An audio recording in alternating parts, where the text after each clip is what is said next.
Good morning, everyone. My name is Councillor Cheryl Carlisle and I'm the Chair of the Finance and Resources Overview and Scrutiny Committee. Can I welcome everyone to the meeting, which is a multi-location meeting. This meeting will be live streamed and recorded and will be available for viewing after the meeting. Should the live streaming fail, the meeting will continue and a recording will be available through the Council's website following the conclusion of the meeting. Can I remind members that translation facilities are available and for those attending remotely to choose your language of choice. For those wishing to speak in the chamber, please raise your hand. For those attending remotely, please use the raised hand function. We will alternate between speakers in the chamber and remote attendees. For those attending remotely, please note that those in the chamber will be unable to use the chat facility, so please let us know what it is you wish to say. Committee members who are attending remotely are required to leave their camera on throughout the debate and when voting in order to maintain the integrity of the decision-making process. If you do need to leave the meeting temporarily, pop a message in the chat function so the Democratic Services Officer is aware and then let us know when you return. I expect everyone present and participating in this meeting to conduct themselves appropriately and be respectful to each other. That applies to members, officers and anyone in the public gallery. When I open up the debate to members, I will ask committee members to speak and put their question first, followed by non-committee members. Whilst I do not wish to stifle debate, can I remind members that any question should be focused on the subject matter and to avoid repetition. If I feel the length of individual speeches are negatively impacting on the overall time for discussion and becoming unmanageable, I will defer to the committee's rules of procedure, which limits the length of speeches to 5 minutes. So before we start, I'd like to congratulate all our pupils on the A-level and GCSE results and thank all our wonderful school staff and the long-suffering parents and carers. I'm sure it's a relief for all concerned. So we'll move on to item 1 now. Apologies for absence. Apologies from Councillor Gareth Jones and Councillor Mike Priestley. Lovely, thank you. Any others? Anyone? No. Okay, item 2, declarations of interest. Any declarations, please, members? No, that's great. Item 3, urgent matters. I'm not aware of any. Item 4, ditto, questions to cabinet members. They'll be relieved to know there's none of those either. We move on to item 5A, the capital programme monitoring reports 2023-2024, pages 3 to 25. Amanda Hughes, our Strategic Director, Finance and Resources, will present the report and Councillor Charlie is there to introduce. So thank you very much. Thanks, Chair, and good morning, everybody. Councillor Mike was scheduled to be off this morning, so I had previously agreed to take on introducing these reports, but members will be aware that Councillor Mike has let us know that he's made the very difficult decision to step back from his cabinet role due to a family illness. I just want to go on the record and saying that the manner in which he's handled this and the way he's kept me informed speaks very highly of both his professionalism and his compassion as a human being to his family, and I'm totally supportive of the decision that he's made. It's a very important duty of the leader to appoint the cabinet, and those steps are underway. It's not a decision I'm going to rush into. It's a very, very difficult and very important and indeed stressful portfolio at the best of times, but clearly in the difficult situation we face, it's really important that we get this right. So in the interim, I will take on the responsibility. If there's any issues around this portfolio that members need to speak about, please come to me and I will look to bring forward a solution to this in the very near future. But he's been an exceptional cabinet member in what has been an incredibly difficult year. His ability to explain the hard facts and the pressures that we face to members, I think, has been exceptional. But I know he'll continue to be a really valued backbencher and a really good local member. So on to the report, Chair. These are the quarterly reviews that come to scrutiny and cabinet to review our capital programme, to look at any variations within the programme. I would want to point out, though, what is very different this time is the recommendations of particular 2.4 to prove that an instruction is issued to services and budget holders to temporarily pause new capital activity until an exercise is undertaken to assess priorities in light of affordability. So I would stress the word temporarily there. Clearly, all these decisions have gone through the democratic process in the past. but we're faced with fairly unique challenges in terms of affordability, both in the interest rates. So these are essentially like a family mortgage. Interest rates are higher, payments are higher. And secondly, our ability to pay those, again, like a household, if you've got a cost of living crisis, your ability to fund the mortgage from your income is severely constrained. So we have to be very careful here that this is affordable, because these are long-term commitments. We talk about the Future Generation Acts. We need to make sure that any spend we do doesn't impact negatively further down the line on our young people. But we have to balance that against the necessity to deliver projects that are important for our residents. So I'll let Amanda take you through the technical detail of the report, but this is a review. We need to look again and see what our priorities are as a democratic exercise. And unfortunately, we will probably have to make some hard choices, but I'll leave it there, Chair. I'm happy to take questions after Amanda delivered the report. Thank you very much, Councillor Charlie. And just to echo the thanks to Councillor Mike and to wish him and his family all the best. Thank you. Amanda. Thank you, Chair, and thank you, Charlie. Yeah, so just to take through the detail of the report then. So you'll be aware in the FROSC at the beginning of July and Cabinet on the 11th of July, you considered the outturn report, which effectively reflected that there was a number of schemes which were still ongoing from the previous capital programme to be brought forward, which when added to the capital programme which was approved by Council in March, which included schemes both in 23-24 and 24-25, that the total capital programme with all of those three bits added together equaled 113 million, or 113,059 million.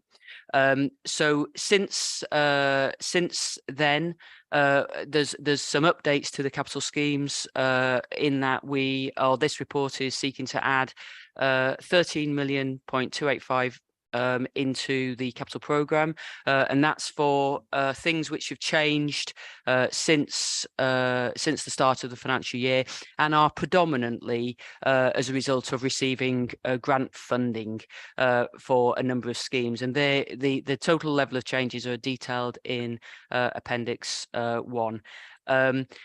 The actual spend at the end of the first quarter is just shy of £7 million, but those other schemes remain there, approved to be spent.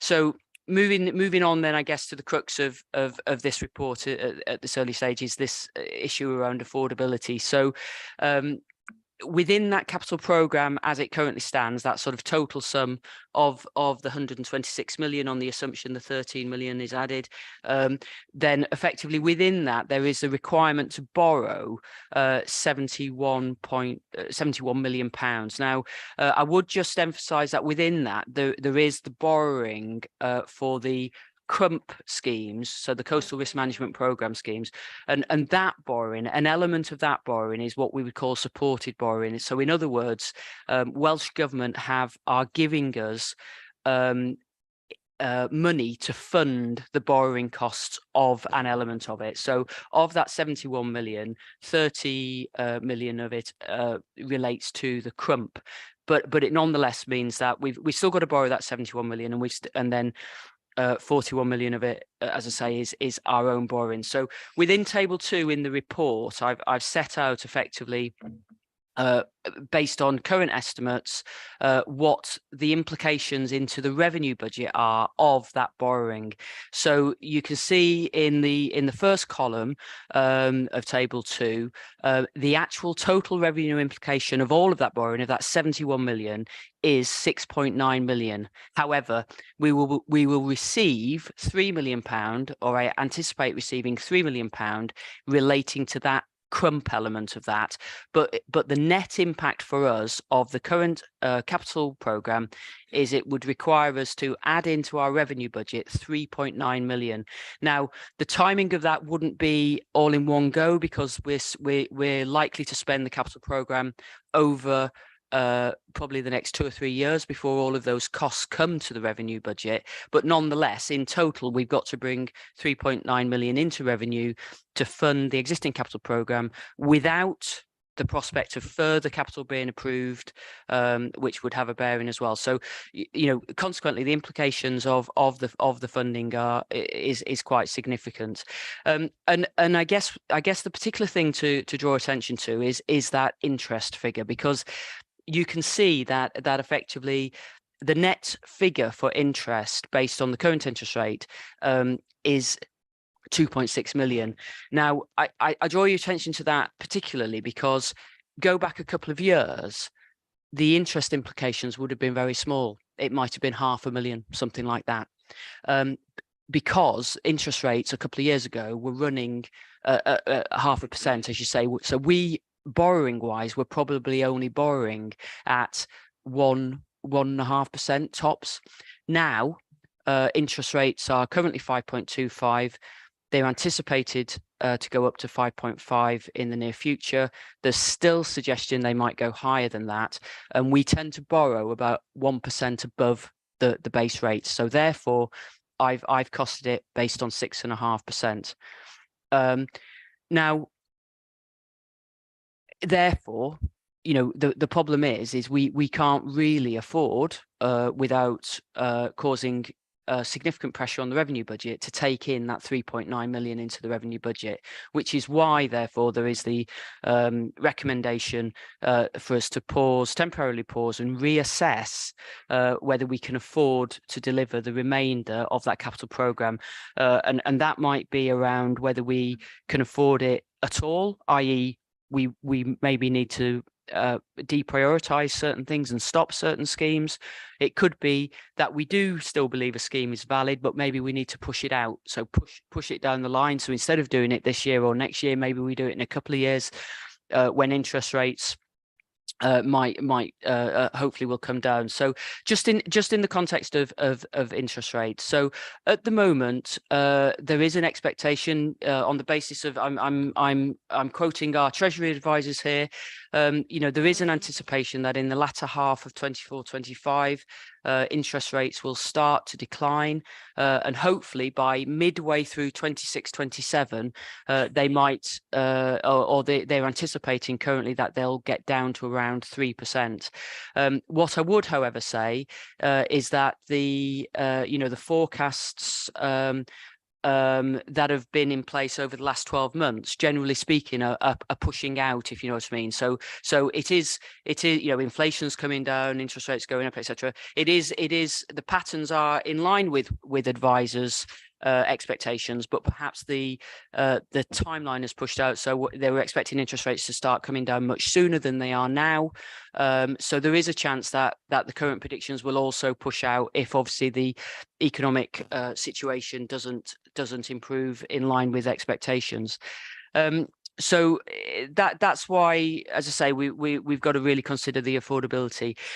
Another thing I just want to draw your attention to as well is those coastal risk management program schemes as well, because I've highlighted before that the two schemes that we currently have in the construction phase have cost more than had been anticipated when I guess council first considered the report about Crump, which was in December 2020, and therefore the funding that we've had from Welsh Government for those schemes doesn't in fact cover 85% of the cost because mainly because obviously the interest rates have gone up significantly, and we've been left with the exposure on that interest rate quite fully, really. We've got other schemes which are obviously in the programme which haven't yet reached the construction phase, and they also will cost more than was in that original paper in December. So it is my intention to bring back, along with ERF colleagues, to bring back a report on the coastal risk management schemes, just so that council are fully cited on the financial implications of those schemes, and obviously that appropriate capital allocation is made for the future schemes in light of council being fully aware of what those costs are. So just to draw that to your attention. Just in the context of the temporary pause, just to clarify what I mean in the wording of paragraph 3.15 and 3.16. So the wording at the moment basically says that a request for support for budget holders to temporarily pause new capital activity. When I say new there, I don't mean not yet approved. I mean new as in not yet started, but within the existing capital programme. And I've also set out in 3.6 that again, to the extent we temporarily pause, obviously there are a number of schemes that are already well advanced, and I'm not for a moment suggesting that we stop doing completing the capital works in relation to those that are well advanced. Obviously there are those that are contractually committed, and therefore we're already obligated. There are schemes that are 100% grant funded, and obviously in that context no reason not to continue with those. And some examples of those, for instance, are some of the exciting projects in social care to do with various facilities there.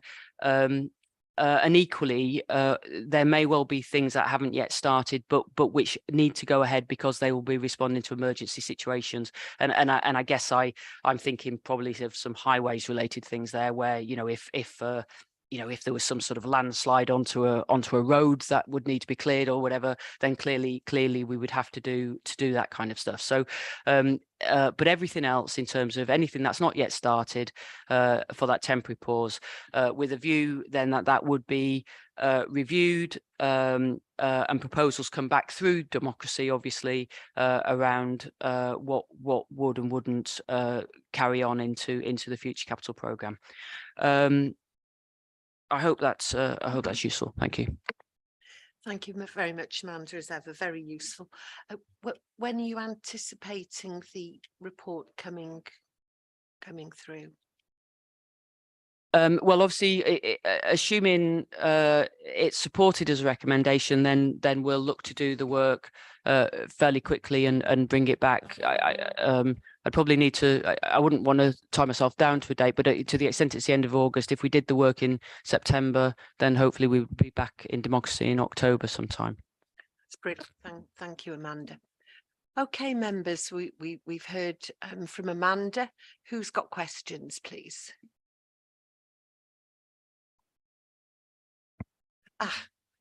Councillor Nigel, the first question. Thank you. Thank you, Chair, and thank you, Amanda, for the report. Clearly, these schemes or projects that we have are some of them are nice to have. Some of them are externally funded via grants. We've also got maintenance schemes, buildings, pools, etc. And some of them are safety implications like roads and sea defence. I think it's important that we prioritise the schemes that are funded, or those that will in the long run save us money. I think they should be our priority to keep them going. The ones that are nice to have, I think we should shelve them for the time being. And the maintenance issues, I think we could look at delaying them. Just looking at the Crump scheme, Town in Kimmel Bay is one of the areas, particularly Kimmel Bay seafront is one of the Crump schemes that hasn't started. And from memory, I think the Welsh Government Crump scheme would be live or accessible either up to 2025 or 2026. And I just wondered whether it would be beneficial for us to consider a short delay on that for the interest rates and the cost of materials to come down. That's my question, Amanda. Thank you, Councillor Nigel. I must admit, I'm not cited on the information about the Crump scheme in terms of the availability of the money, as you say. So I'll take that away and speak with ERF colleagues about that. But yeah, I think certainly, schemes that council deem critical, obviously we'd want those to go ahead, but yeah, we might need to look at the timing, and if there is flexibility within the overall scheme's rules, then yeah, I guess it would be sensible for us to look to take advantage of those. But I'll liaise with ERF, and when we bring the report back about Crump, we can clarify that within there, if that's okay. Yeah, fine. Thank you very much. Thank you, Councillor Nigel. I can't see the cost of materials coming down myself, but hey ho, we can always dream, can't we? Thank you. Next, Councillor Harry, then Councillor Paul. Yeah, thanks, Chair. I was having a look through, this is a question for Amanda, I probably should have mentioned that first, shouldn't I? I was having a look through the capital programme that was put to us as part of a budget back in March, and members will recall what we did at the time as we undertook a scoring exercise, didn't we, to prioritise which projects or business cases should be included. I wondered whether or not there'd be any merit to speed up the process, whether or not a simple way of assessing what should be included going forward would just be take out the lowest scoring business cases that weren't critical, weren't essential, until you close the resource gap that we have. And just further to that, I wondered whether or not Amanda and her colleagues had actually looked at which business cases might be dropped if we did that, because I would have thought that'd be a really straightforward way to trim the capital programme down at the moment. Thanks, Councillor Harry. Yeah, absolutely, and certainly that would be the first port of call, to pull back out the scoring from the previous rounds effectively, and have a look. But I guess what I would observe within that is I don't necessarily think it's quite as simple as literally just doing that, because it could well be that since the time those were scored, and bear in mind that some of them might have actually been scored not just in the last year, but the year before, and even the year before that whether today they're still the priorities, and whether they'd still have got scored, something that was scored 3 years ago, would it still get scored like that this year? So but yes, I absolutely agree with you that that's a starting point, and that's what we'll do. Satisfied, Councillor Harry? Thank you. Councillor Paul online, please. Thanks, Chair. Could I ask Amanda if in her December report in the democracy process, if she could include a section on the implications of the decisions for staff, because presumably there could well be significant implications for staff involved in many aspects of these capital programmes. Can I just clarify, Councillor Paul, do you mean because staff may not be occupied if they are not managing a capital scheme? Is that what you're meaning? Yes, I mean a range of staff are involved in capital schemes, so I'm assuming obviously they'll be active over the next few weeks, assisting on the decisions on what to take out and what to further defer, but then presumably they will need to be either redeployed to other work, or maybe the implications are even more profound than that. So just asking that matter is taken into consideration when you report back to us. Yeah, absolutely. I'll look to do something that covers that. Yeah, thank you. Thank you. Thank you, Amanda. Councillor Chris Hughes online. Thank you. Thanks, Chair. I'm just looking at I've been spending quite a bit of time looking through the work programme, as you'd expect with reading the report and everything, and I just wondered what the process. I know you've alluded to going back and looking over the last 3 years or so but is there any part?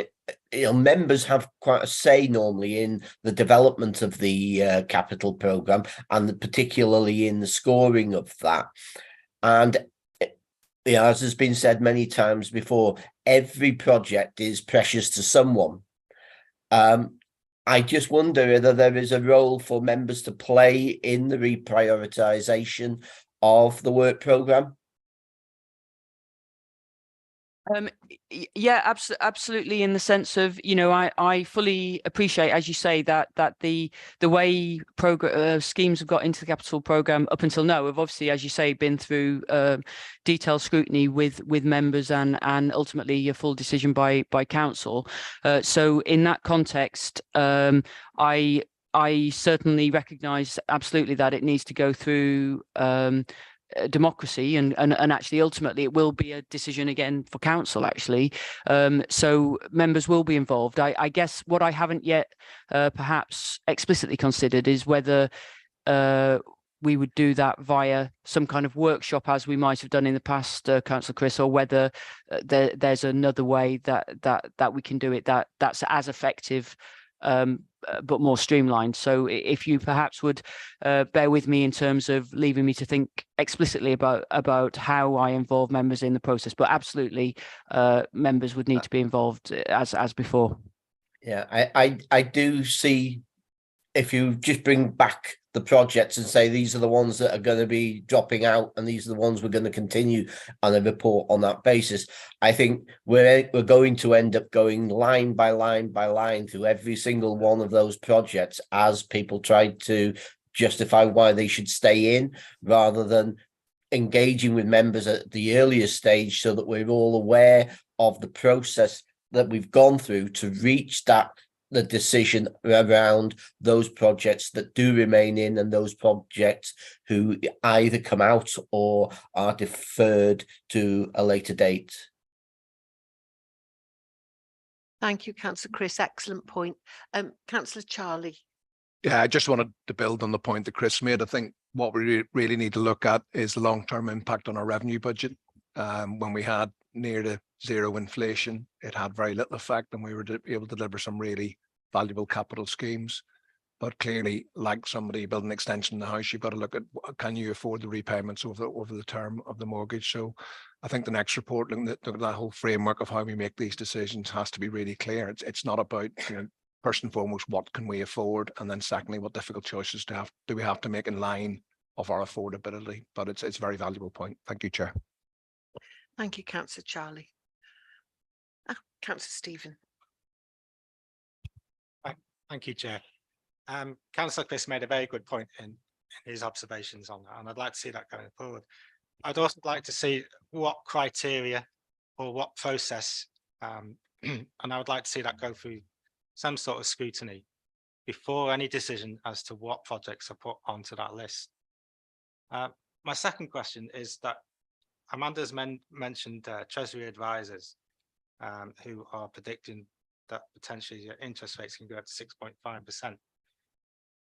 Given the fact that we have got very high interest rates, the biggest cost of living ever, the highest taxes since the Second World War, can I ask which Treasury advisors they are listening to? Because if those advisors had advised correctly, maybe 2 years ago, they would have foreseen this coming, and we wouldn't be in the position that we're in today.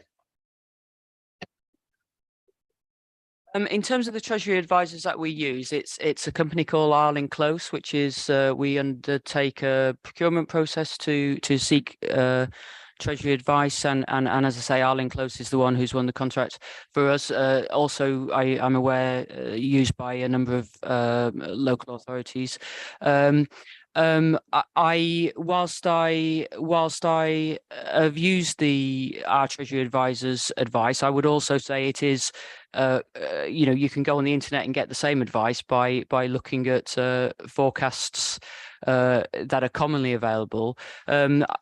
I can't comment on what advice they were giving 2 or 3 years ago to us, but I am fairly confident it would have been consistent with the general view. So I think it's a little bit unfair to say that their advice would have been wrong 2 or 3 years ago. I think world events, including a pandemic, an unforeseen pandemic, a war in Russia, etc., may not have been on the cards at that time. But we can only, I can only, provide estimates and give you my professional judgment using information that's available to me.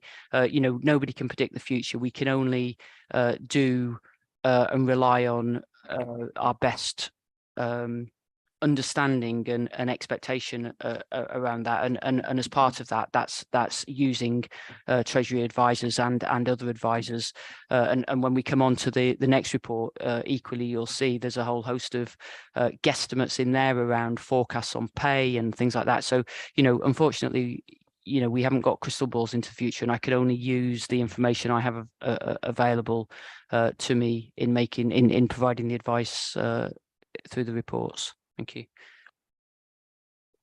Sorry, just one follow-up. Can I ask how much do we pay these people who are given?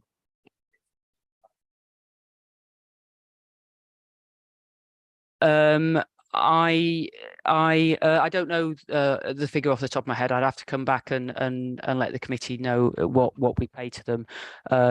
Unless Gareth knows, do you know? No, I don't think it's a huge amount of money.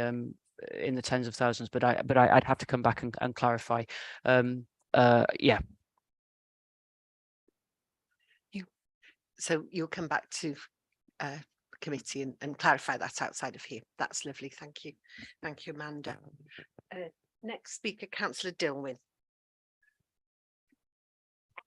Thank you, Chair. Yes, it's very difficult times. We appreciate that, and cuts are going to have to be made. The one thing that I'm concerned about is as to how, what method we're going to use to evaluate the risks to our rural areas, because as we well know, there are less votes in the rural areas and we very often miss out. And also, in the case of that, how do we evaluate the risk to the Welsh language and culture as part of this? Councillor Dilwyn. Charlie's going to answer. Councillor Charlie. Just to reassure Dilwyn, when I formed the cabinet last year, it was an aim of mine that we had really good representation throughout the county, with members and good representation. And I do recognise the issues that you've raised, and clearly we'll do everything we can to make sure it's fair to everybody on the language. Councillor Dilwyn. Oh, Councillor Anne next. Thanks, Chair. Just a quick question, really, Amanda. I mean, given that this report is all about raising sort of concern, stroke caution about the size, cost and affordability of our existing capital programme, and obviously here we're looking at increasing it by something like 10% from 113 million to 126 million. What's the downside of saying no to adding this 13.285 million in terms of its cost versus its affordability? That's a very good question. I mean, actually, in that sense, although it's requesting adding 13 million of that 30 million, 11 million of it is actually grant funding. So in that context, I guess I wouldn't be advising that we turn down 100% grant funding for certain schemes. The balance which does fall on us is predominantly to do with the Crump scheme that's already well advanced.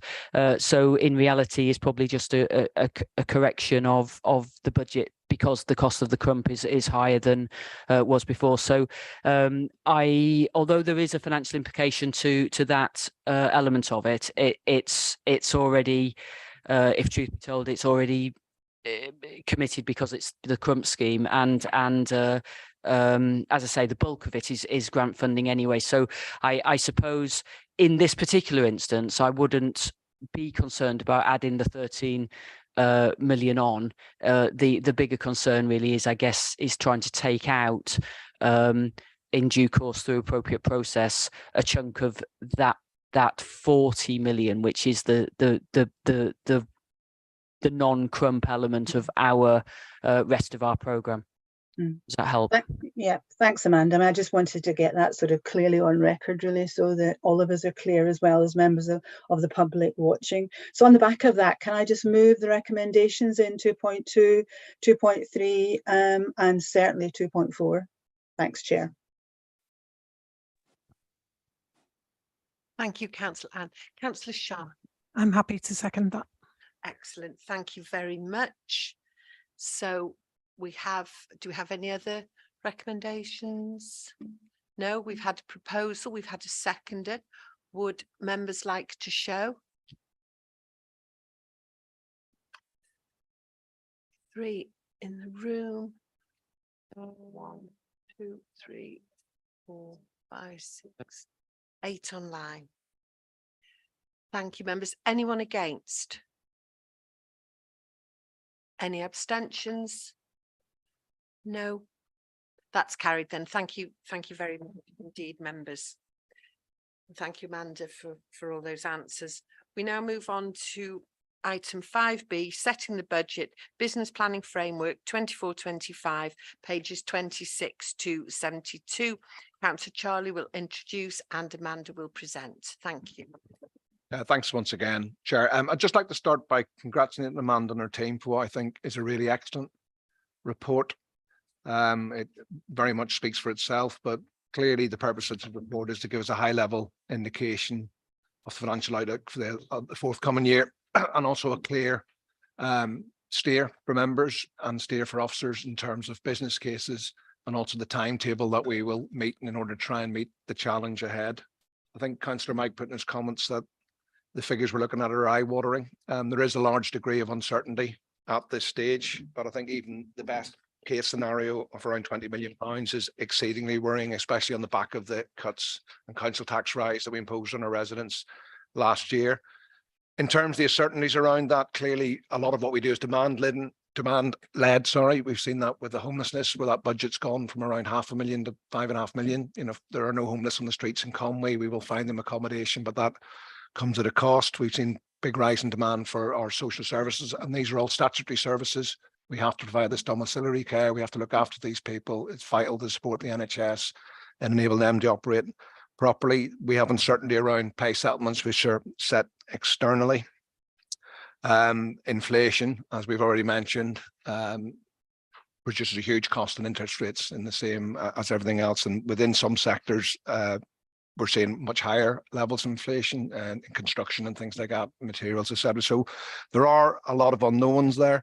What we do know is that Welsh Government have indicated that next year we'd receive an additional 3.06% of uplift. However, there was a recent announcement, I think there was a £900 million funding gap there. So again, that may be a best case scenario. It may not be a guaranteed. What I would say is this is clearly not unique to Conway. It's not unique to Wales. We have issues across the whole of the UK. We do struggle, particularly in Conway, the funding formula, which provides 70% of our income.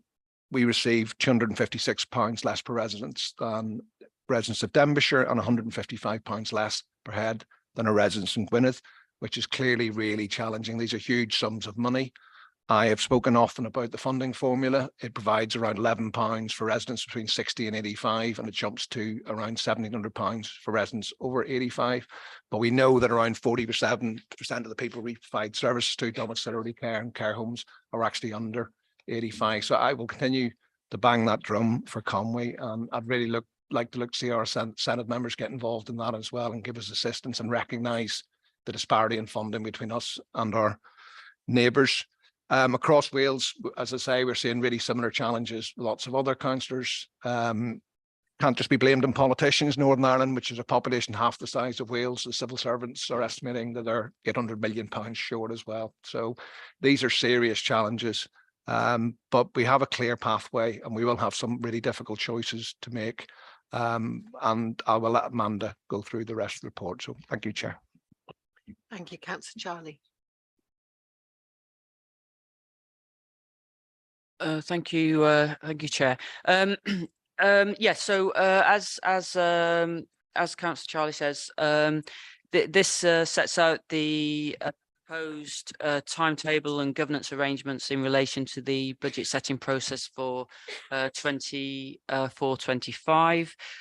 You'll note that we have sought to bring the timetable forward from previous years. So, for instance, the proposals in terms of business cases and potential budget reductions are now requested by October, and hopefully the idea of that, of course, being that will allow more time through the budget working groups and also in democracy to consider all aspects of the budget in detail, so that members are fully cited on all the proposals and can consider those in detail.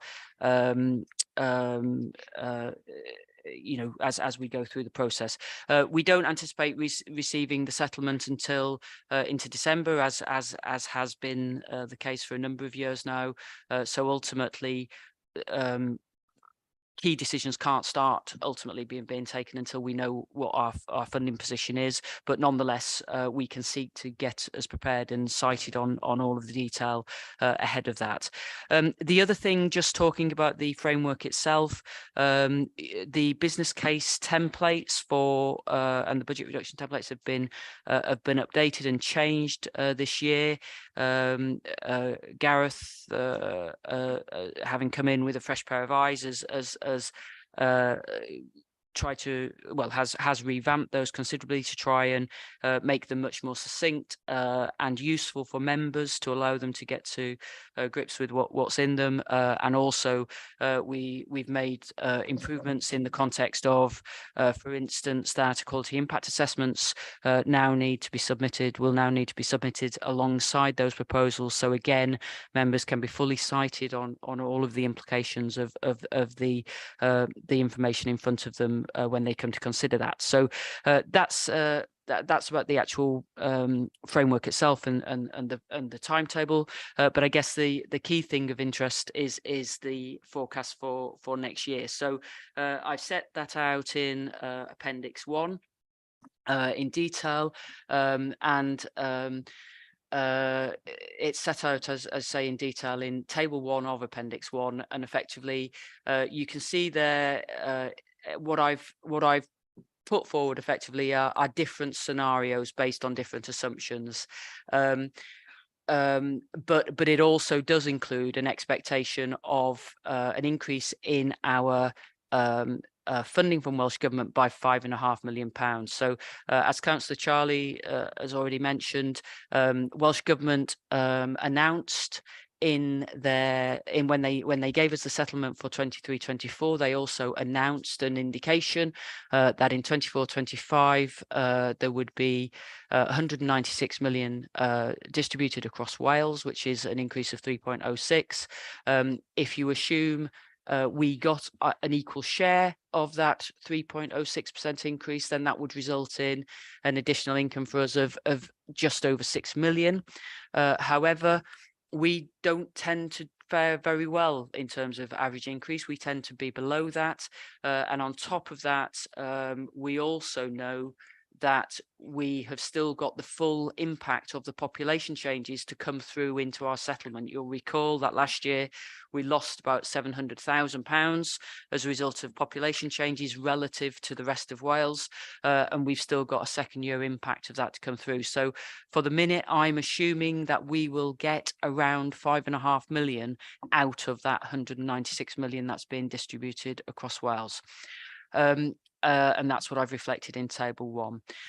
The key differences between the three columns in Table 1 are assumptions around pay. So in effectively working left to right, I've assumed a 2.5% increase in pay, a 5% and a 6.5%, and they're the predominant reasons for the differences in the bottom line. The other couple of areas where I've assumed different factors are on care fees. You'll be aware You know, this is an issue that we've had for a number of years. There's upward pressure, significant upward pressure in terms of our care fees, and you're aware equally that we're doing work with Langham Buson to help inform our discussions with Welsh Government around the pressure on care fees, etc. But I've modelled some different scenarios of potential pressure on care fees, ranging from 8 million through to 11.5 million. I would have to admit that those estimates are crude in the context that I've made some simplistic assumptions around potential increases in the fees. So I'm not for a moment suggesting they're accurate forecasts, but to give an indication of the potential likely pressures. And then the other variable within the figure is to do with the fire authority. You'll be aware the fire authority has recently gone out to consult on a number of options, and the implication of those options for Conwy range between 600,000 and just over £1 million.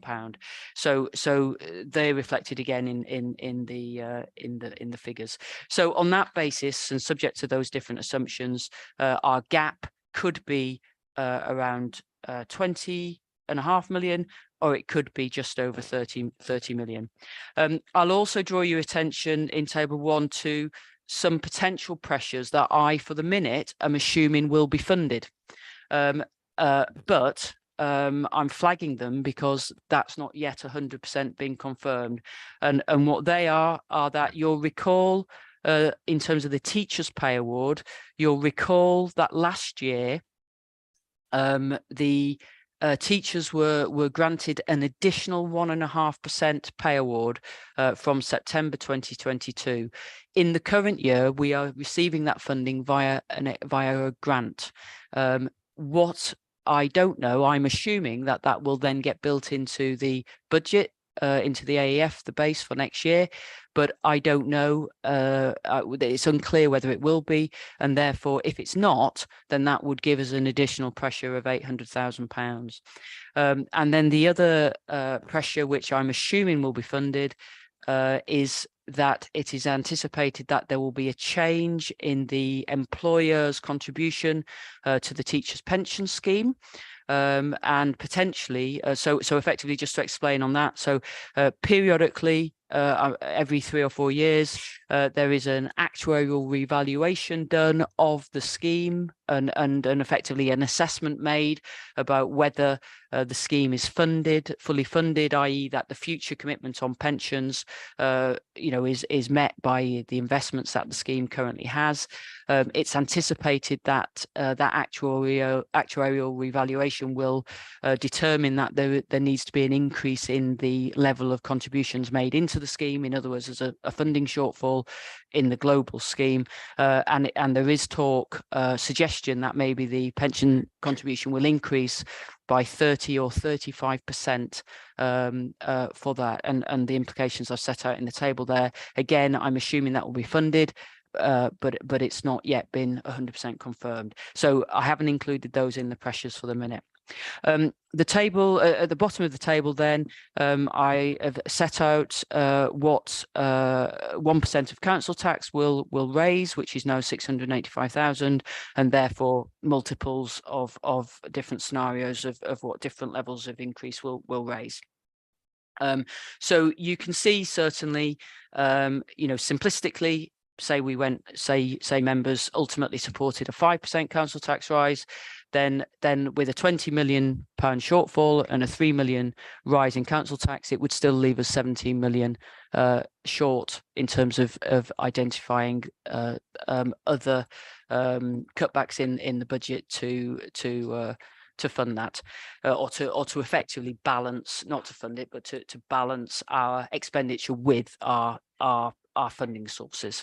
The reality of it is, if we have that kind of gap remaining, then that very much is a a reflection of insufficient funding coming through from from government, as opposed to it being an issue with what we're spending. The pressures that we're being faced with are inflationary, both pay and general inflation, and service demand led pressures, you know, and therefore in effect the funding coming from government is insufficient to meet those pressures that we are facing and are out of our control. So I've just set out in table 2 there how we currently spend our budget, because I think ultimately when we are looking at the potential scale of savings that we might need to find, it's important obviously then that members and the public and any interested party understands where we currently spend our budget. And you'll see that's allocated, you know, I've set that out in table 2. The costs towards the bottom below the service totals, so the council tax reduction scheme and the treasury management costs are pretty much fixed, notwithstanding the conversation we've just had about capital, and therefore to some extent, or rather, you know, the savings can't come from that part of the budget because they are essentially fixed. So in that context, any other reductions would have to come from across the service budgets. And what you can see from there effectively is that actually, you know, 90%, roughly 90% or 88.6% of our budget sits with our 3 main services: education, social care, and ERF, and in fact the rest of everything else in total adds to just £25 million. So essentially, you know, it won't be possible to balance the budget without those 3 main services being able to absorb much of the pressure that we're being faced by the council. The two things or the 2 variables that I do want to just mention and draw your attention to, which I haven't reflected in the table, I've just set out in paragraphs 3.8, and apologies, I've duplicated 3.8 and 3.8, so it should be 3.8 and 3.9. So the first one obviously is, you know, further to the conversation we just had about the capital budget. I have built in, obviously in table 1, the implications of the interest charges and capital charges for the capital budget, in the assumption that we continue to spend it at the you know, with the anticipated spend profile that we have. Obviously, if we do take a decision to cut back on some of that, then that will reduce that pressure, and therefore that will be of benefit. And then the other variable relates to the decision that members have yet to take on the council tax premiums on long-term empty and second home properties. That has already, consideration of that has already been to the affordable housing premiums working group. I think that's the official name of it, which is a member group, and they are making a recommendation that's coming into democracy very soon.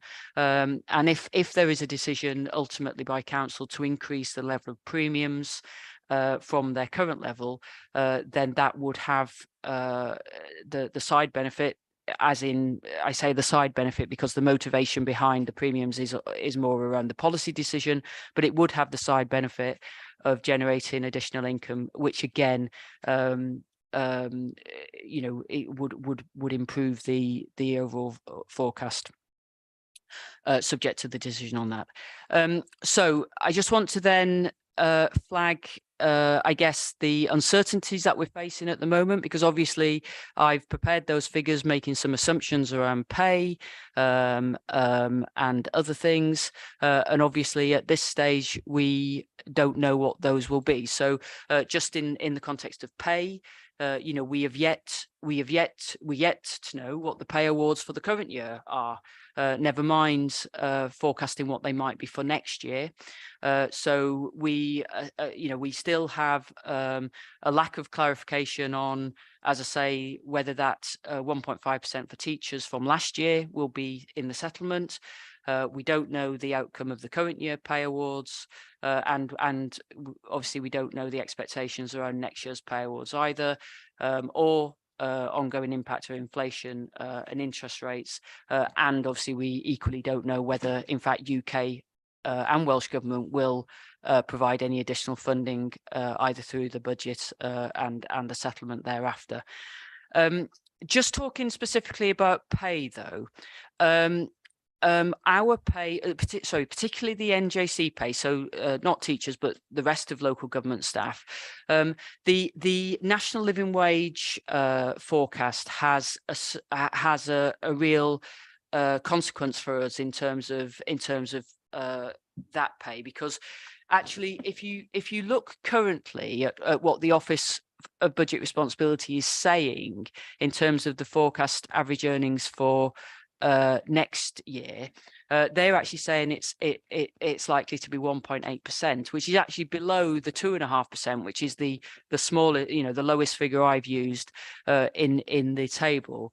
The reason I've gone for something high, I believe it to be higher than that, is because we are so linked with the national living wage, because actually the lowest paid local government staff members, so those that are currently on our GO1 scale, actually sits only just above the national living wage. And therefore, if the national living wage were to go up by 4%, say, then clearly our bottom scale would have to also go up by 4%, and then it would have ramifications up through the scales. So I've just set out in table 3 the history of the increases that have happened to the national living wage over the last few years, and you can see that except for 1 year, the national living wage increase has been well above inflation, and therefore that's why I haven't just assumed a 1.8% increase in assumption for pay for next year, because we are very contingent on the national living wage. Hopefully as we go through, the coming months, we'll get clarity on the current year's pay award, and we'll also, I guess, get some better information that will allow us to make an informed judgment about what might be a reasonable estimate to make for pay for the following year. But that really is of critical interest to us, because not only does it drive obviously the inflation that we face around pay awards for our own staff, but it also drives, of course, the inflation that comes through again on care fees, because you'll be aware that Welsh Government have committed to in fact for care workers to pay the real living wage, not the national living wage, so a higher rate than the national living wage, the real living wage, and therefore it's not only critical, as I say, to our own estimates for pay, but it's also critical to that implication for those care fees as well, regardless of the other pressures with regard to that. So it is very it's a critical thing to us, but you can see effectively why it's difficult to at this stage know with any certainty and predict with any certainty. I've only modelled in table 1 the outlook for next year, but I will obviously be bringing back to you at a future meeting the medium-term financial plan, looking further forward, and obviously you'll be aware from the peer review and that kind of stuff that obviously there's work to be done around the medium-term financial plan in terms of how it links with our vision and that kind of stuff. So that work will be, as I say, coming back to you at a later date. So I guess in conclusion, obviously, I've outlined the uncertainties that we face and the assumptions that I've made in terms of the estimate, but I think nonetheless it gives an indication that I think we're probably going to be at least at the 20 million end of a shortfall, and it could be it could be worse, subject to what happens over the coming months. Thank you. Thank you very much, Amanda, for that comprehensive report and a really good run through of the main points. Just to let you know that we, as a committee, myself and Councillor Dilwyn, have written to the Chief Fire Officer and asked her to come and meet with us before the consultation ends. So hopefully we can exchange views frankly and try and avoid the awful situation we were in last year, where we bore the huge brunt of the fire authorities' raises. That's unacceptable. So that's maybe one small contribution this committee can make. First person, we have a date. Yes, Sally's going to confirm later today. Councillor Stephen, please. Thank you, Chair. If I recall from the NJC pay award last year, there was an extra day's holiday given. I'm just wondering if that has been included in the budget, and what potential impact does it have on productivity, and what that potential drop in productivity has in the budget. In terms of the extra day that was given last year, then obviously, yeah, that's already been taken account for in the current year's budget. So I think I guess the consequences of that is that for everyone who is in a job that doesn't need to be covered, then effectively it's a lost day in productivity, as you say. So it's not got a financial implication. Well, I mean, it obviously does in a theoretical sense, but it hasn't had a financial implication in the context that we've had to add money into the budget. But obviously, as you say, there is every member of staff is doing 1 day's less work, and therefore productivity is or outputs are less as a result of that. To the extent there is a financial cost, then that relates, I guess, to those areas, probably, social care, ERF, etc., where actually you do have to have cover all the time. So if somebody is missing an extra day, then that has to be covered by somebody else.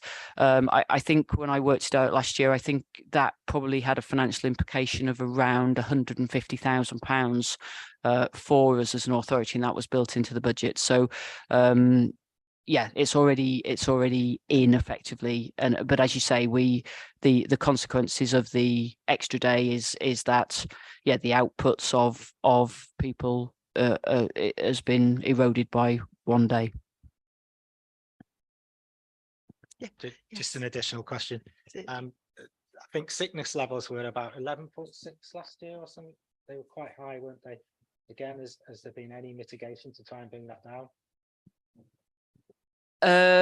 Yeah, I must confess I don't know what the percentage was off the top of my head, but as you say, around that sort of mark. I'm maybe others can come in as well to confirm, but I'm aware, certainly Fran and her team, people in performance, are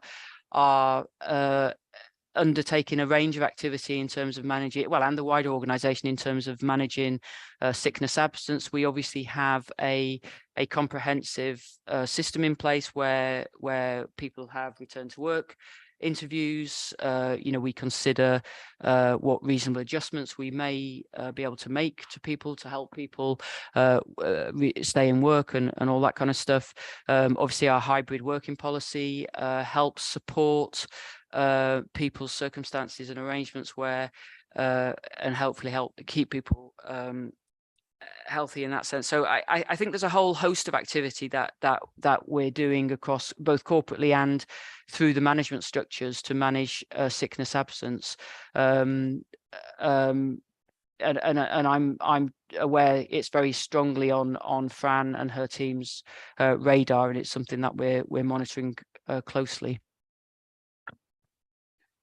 Thank you, Amanda.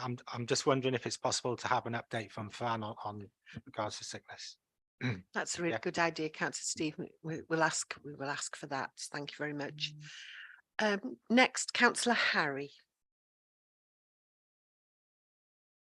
Yeah, thanks, Chairman. It's just a quick question. I was looking at paragraphs 2.2 through to 2.5 in the appendix, and it obviously touches on the Welsh Government funding formula for local authorities and lobbying through the WLGA. Because I think as the report does pick out, Conway, due to certain specific demographic differences, tends to be I hate to use the term, but a net loser when it comes to the funding formula. We tend to miss out on some of the funding that some other authorities may receive. Just specifically on lobbying through the WLGA, I understood that they had agreed to ask the Welsh Government to review the funding formula to address some of the issues specifically felt by rural local authorities such as ours. So I just wondered, could we get some clarification on that and where that lobbying exercise is up to? Perhaps Amanda might be able to help with that. Yeah, thank you, Councillor Harry. Yeah, I think WLGA are in discussions with Welsh Government about the funding formula. I think it's acknowledged by many to be out of date by now. Having said that, I think it's a very challenging thing and not something that will be solved very quickly, because I guess some benefit and some don't benefit, and ultimately there's lots of, well, everybody's got a vested interest either positively or negatively in terms of that. But yes, I'm aware, as you say, that those discussions are going on. I'm not so au fait with the timescales of that, notwithstanding that certainly last time I spoke to John Ray, who's the finance guy in WLGA, he certainly was indicating that it was a debate for the longer term, not the shorter term. What I would, however, observe for a couple of things really extra, the WLGA are currently surveying all local authorities around their pressures for next year. I think I've got to return that by mid-September, so they are gathering the picture across Wales in terms of the pressures, obviously to support their lobbying of Welsh Government. Also, we will be inviting John Ray as well to a future council meeting to update all members on the funding formula so that we fully understand it for our purposes, and I'm sure we'll be able to update us as well on your very question, Harry, which was around, you know, what explicitly is being done to address the funding formula and reopen the debate about bringing that into a workable modern method, as it were. So yeah, I think there's a lot of work going on in that area, but I guess what I would say, and I'm sure Charlie's itching to come in, he probably knows something more than I do, but what I would say is I think we can't expect any big changes in the immediate future. So, whilst it's clearly something we need to continue the debate on and continue the lobbying on, I don't think there's going to be any quick fix from it either. Thank you, Amanda. Are you content, Councillor Harry? I've got one bit of clarification I'd like to ask for, but I'm conscious Amanda said that the leader might want to comment, so I don't know if he does, or if I can just go ahead.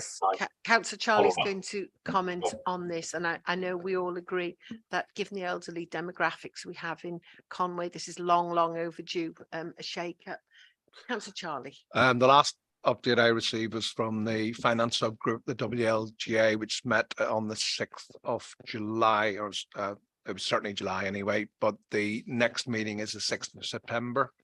But they are focusing more initially on sort of census data and the information that's used. But I still think even that would be beneficial for Conway, because a lot of the social care figures are based on 20 years ago. And I think we've seen the cost of delivering those services over the last 20 years has increased substantially. So it is progress, but slow progress. And the more we continue to lobby and make the case, I'll continue to bang the drum as much as I can. But thanks for the question, Harry. Thank you, Councillor. Dilwyn, and then Oh, you come Dilwyn back, first. Councillor Harry. He wanted to comment on the same thing, I think. Yeah, I'm sure, Leader, you'll agree this is something that's been coming up continuously with the WLGA, and the answer that's given invariably is that this goes back to the Barnett formula, which is eventually goes back to Westminster, and it's the feeling in Westminster as to how Welsh government is funded because of the Barnett formula. I'm sure you'd agree with that, Charlie. Wales has got a substantially older population than the rest of the UK. And clearly, that brings costs. And whilst Wales gets a bit more in the Barnett formula, I think it's clear to me it doesn't get enough, essentially, because it doesn't match the services that we need to deliver. So thanks to him. Thanks, Councillor Jack. Councillor Harry. So just the clarification I wanted to pick out. So conscious what Amanda said and what Charlie has said, WLGA having frequent discussions with Welsh Government about improving, or potentially in the eyes of other local authorities, maybe not improving, but changing bits of the funding formula to make it potentially fairer for local authorities like Conway. But just to be really clear, so there hasn't been any sort of request from the WLGA to go to Welsh Government and say, let's review the whole lot. Let's fundamentally review the funding formula. It's a work in progress, Harry. And say the next meeting is June the 6th of September. Okay.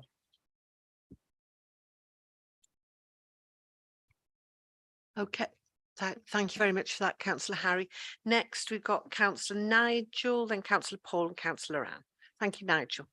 Thank you, Cheryl, and thanks, Amanda, again for the report. Yeah, interesting talk about the WLGA. They seem to be puppets of Welsh Government, and I won't be holding my breath for any change, because where we lose out, other areas gain, and they will be predominantly in South Wales. A couple of things. Obviously, Mike Priestley, I appreciate his words. He's what he calls an eye-watering shortfall of between 23 and 30 million pounds. Yeah, we've been here before, I know, but it is eye-watering, as Mike has rightly said. Amanda, on page 36, table 2, you talk about the three services, our three big services, but actually, if you look, education and social services are actually the big services. They take over 80% of our budget. Environment, roads and facilities, they're one of those services that I feel is touched by every member of our community. So in the sense that not everybody has children in education, and not everybody uses social services, but everybody uses ERF. ERF's domain is accessed daily by every resident within Conway. My question is to Amanda is, obviously we've got an issue with our shortfall, and we never fare well with Welsh Government settlements historically. My question is, as Welsh Government are now telling us that there's going to be, or they're expecting a £900 million shortfall themselves, how will that impact on our settlement next year? Or how do you envisage it'll impact our settlement next year?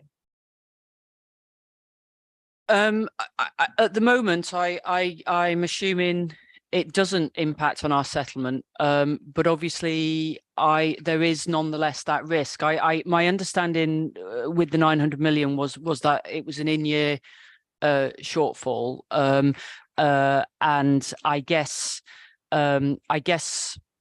whilst I'm not for one moment doubting the comments made by Mark Drakeford, but equally, I guess he was making those in a public forum and wanting to make the point with UK government, I guess. So whether that was you assume they've got a 900 million pound forecast, I guess, but.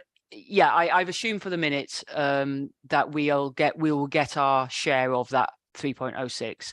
I don't think there's been any indication or musings yet that it will impact on that, but at the end of the day, there is no guarantee. I think perhaps what might be at greater risk than the settlement itself is expectations around grant funding, because certainly when the settlement was given, we were given forward indications of grant streams, and I could certainly see maybe that some of those may not come through in the same way as we're expecting, and I guess that will then build pressure, because of course there are things that we are anticipating to fund via grants in the budget, and if those grants fall out, we might be left with costs which are difficult to then lose quickly. So yeah, time will tell, I'm afraid, but as I say, for the minute, I'm assuming that we will get our share.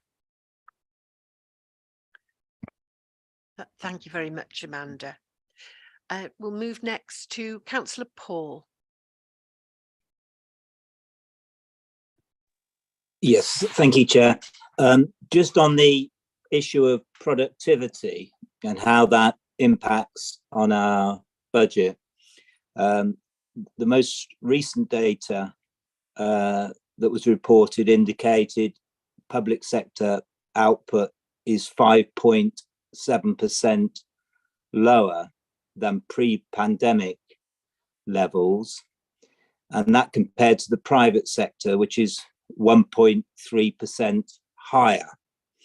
Now, obviously, assessing productivity locally is a challenging task, but I really do think in our budget deliberations going forward, we do need to take this into account, because it is potentially very significant, and I'm sure Amanda and Charlie will take that on board.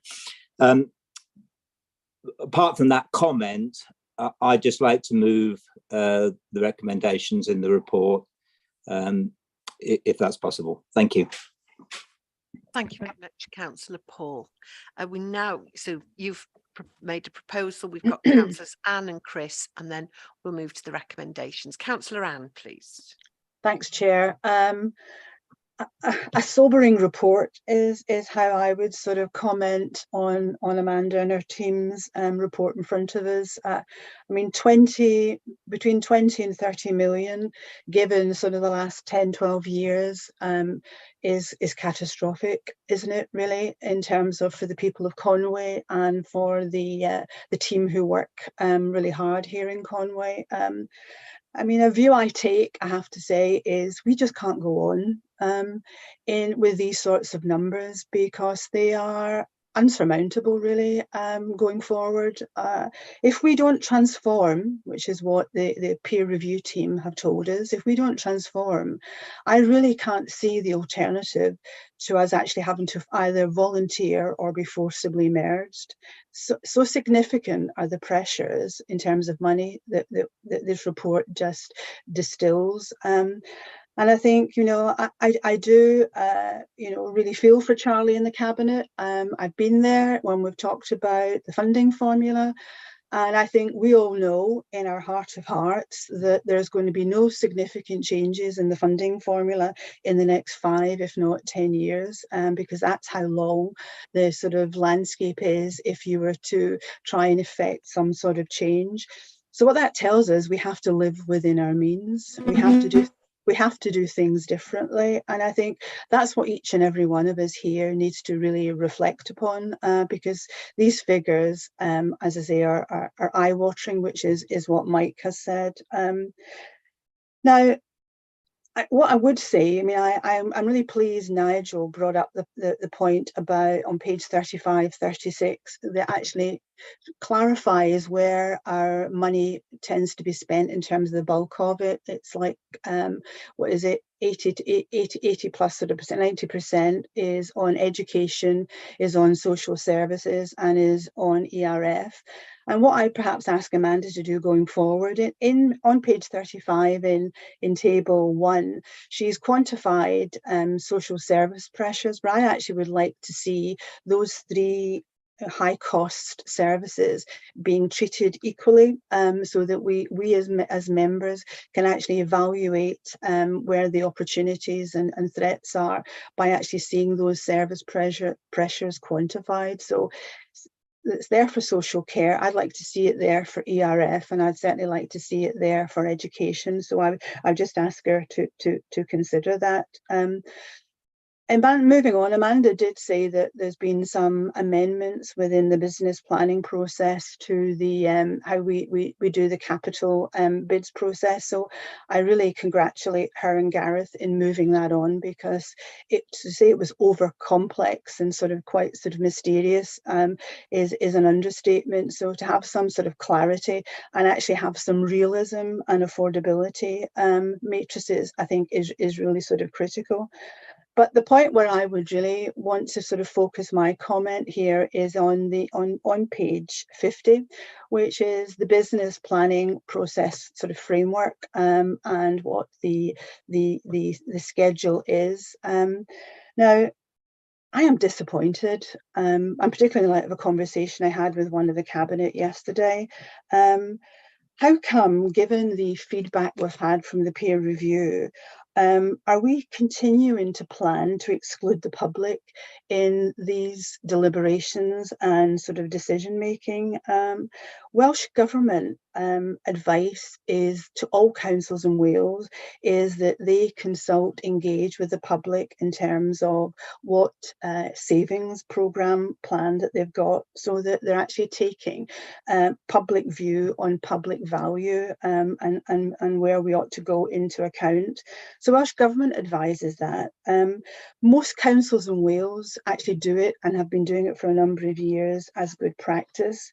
And as I say, there's a strong comment within the peer review report, which I know Charlie's going to bring, I think either September or October, which obviously time is getting on. But it's actually saying there explicitly that we are not effective at finance comms or public engagement around it. So I am absolutely shocked that on page 10, there is no public consultation part of our process. Those of you who've been here at the same time as me will know every single year I bang on about this because it's important. But yet again, I see for 24-25, we plan to exclude the public. I'd actually like to ask the question, why?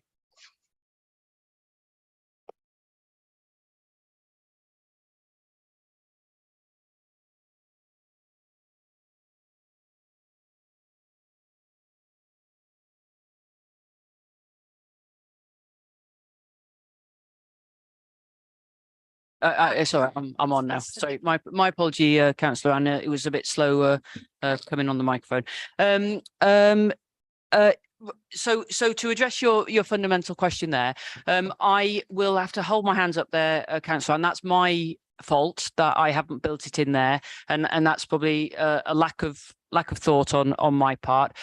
We are doing work around how we can usefully engage and consult with the public in terms of this year's budget. We're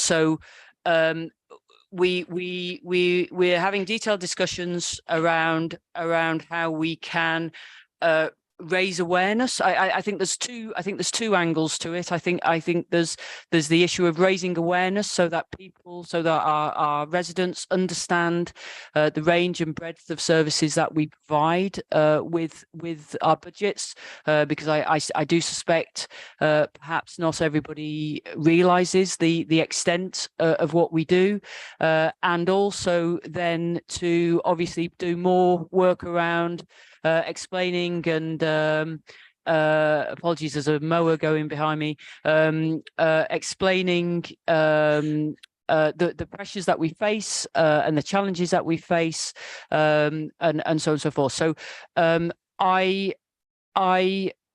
we obviously need to discuss the depth of the detail. I'm not absolutely convinced there's merit in going out to people and saying, do you want an increase in council tax or do you want a cut in service? Because I think, you know, we know what the answers to those will be beforehand. But I do absolutely agree with you, and I say I agree with you. I'm confident others agree with me with what I'm saying, that we do need to improve the engagement around the budget, and we are explicitly doing work to plan for that. So it was remiss of me, therefore, to miss it out of the timetable, and it isn't reflective of the fact we are ignoring it. It's just that I didn't think to put it in the timetable. So I can assure you that we are doing work, and in time we'll obviously be able to confirm what that is.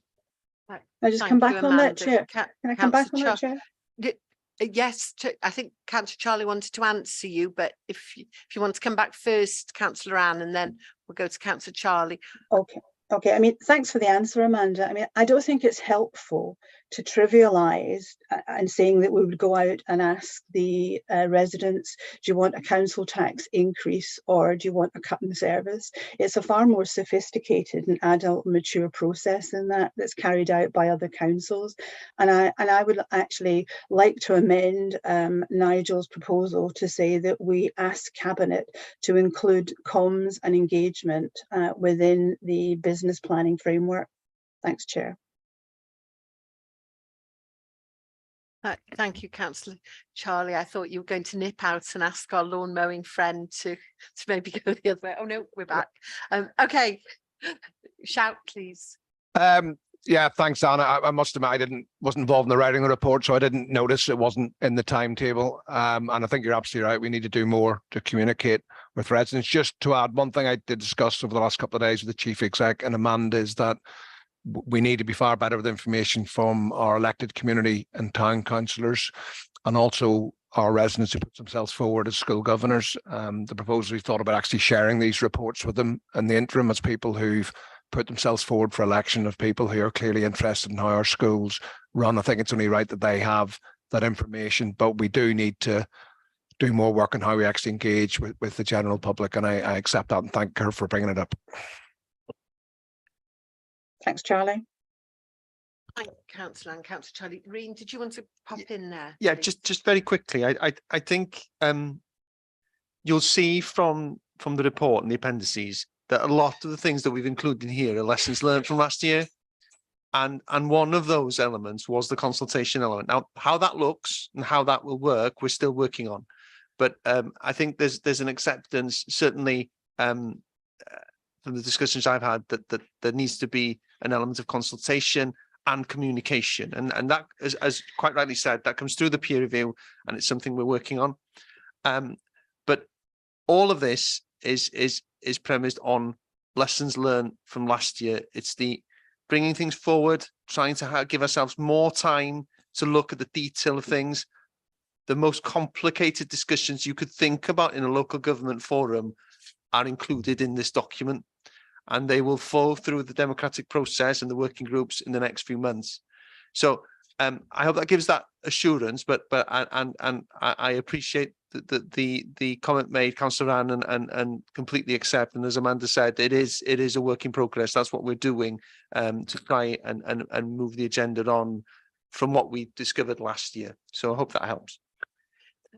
Thank you, Reen, and thank you, Councillor Anne, for continuing to champion engagement with the residents. It's vitally important, especially at these very difficult times. Yeah, thanks, Chair. But Chair, just to be clear, does that therefore mean that my proposal doesn't need to be made because we're actually going to build comms and engagement into this process at the next Cabinet meeting, and therefore correct it? Or do I still need to continue to make the amendment to Councillor Nigel's proposal? Councillor Charlie, did you want to? I'm happy to have that amendment added in. Okay. Anna said it's an omission, not that we're not looking to do it. Yeah, great. Thanks, Charlie. Thank you very much, both of you, for that. We'll now move to Councillor Chris, then Councillor Harry, then we'll go to the recommendations. Thanks, Chair. Yeah, I hear a lot about people talking about the formula, but we need to also recognise that last year inflation was 10%. Wales as a country received a 7.3% increase in its budget. At the moment, inflation's running around 6%, and we're told Wales will get around 3% in its budget. You know, we keep talking about how the 22 local authorities need to agree to change the formula, when, you know, the points that Councillor Dilwyn made right at the very beginning are far more relevant. We should be arguing as 22 local authorities and as a Welsh government that the UK government needs to change its formula. And the Barnett formula, most of you know, was introduced in the early 70s. It makes some assumptions on life expectancies and demographics that are no longer relevant, particularly to the Welsh demographic, because of the influx of older people to our communities. Completely blows that out of the water. So, you know, whilst we can argue around the 20 moving the deck chairs on the ship, the reality is that we need a bigger ship. You know, we can talk about the Welsh budget and how we change it around to a little bit, but the reality is that Wales as a country does not get anywhere near the resources it needs to deliver. And we wouldn't be having this argument about the formula if it did. So I highlight that as to start with. And I think, and I've said this in previous years, you know, we should be lobbying our members of parliament, because Wales as a country does not get the resources it needs. And as a region, or as an area of a county within Wales, when we look at our demographic, the demographic significantly impacts us. And if you compare that to the Barnett formula, we are, you know, you can see why we don't get the resources that we need. But that's another, you know, that's perhaps another bigger issue that we need to take up. But I just feel that we keep arguing amongst the 22 Welsh authorities when the argument should be with Westminster. Thanks, Chair. Thank you, Councillor Chris. Last speaker is now Councillor Harry. Oh, Councillor Stephen. Councillor Harry.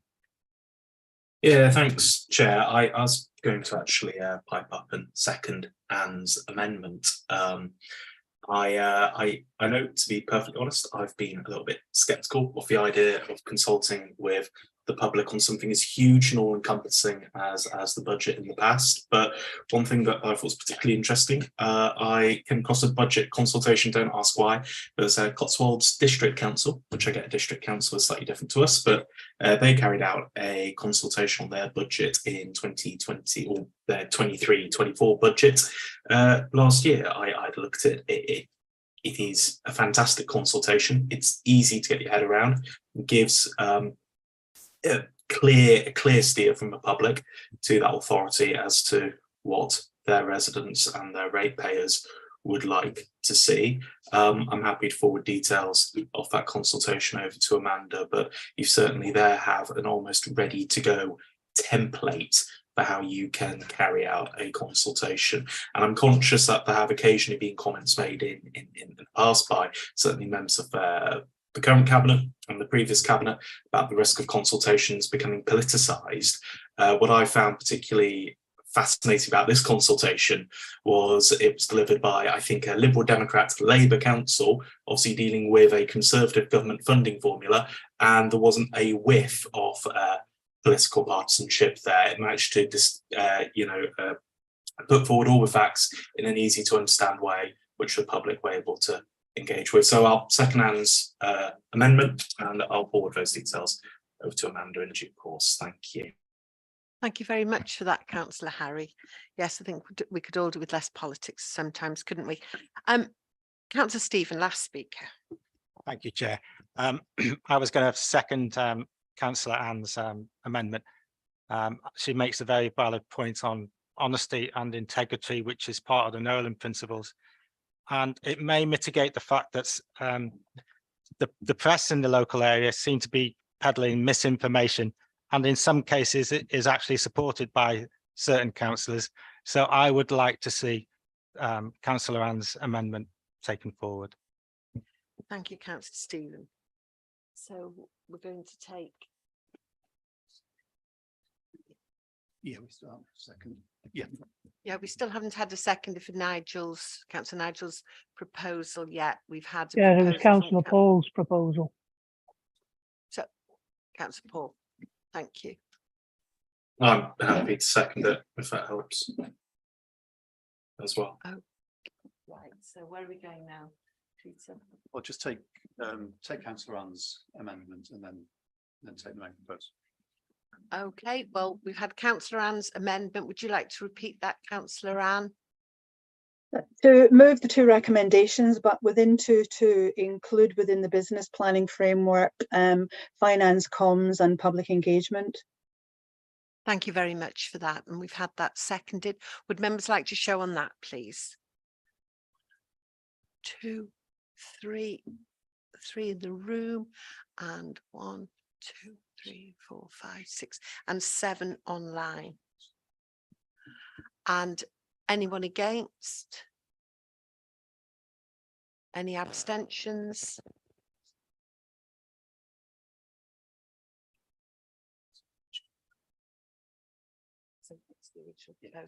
Okay, so the original proposal now, members.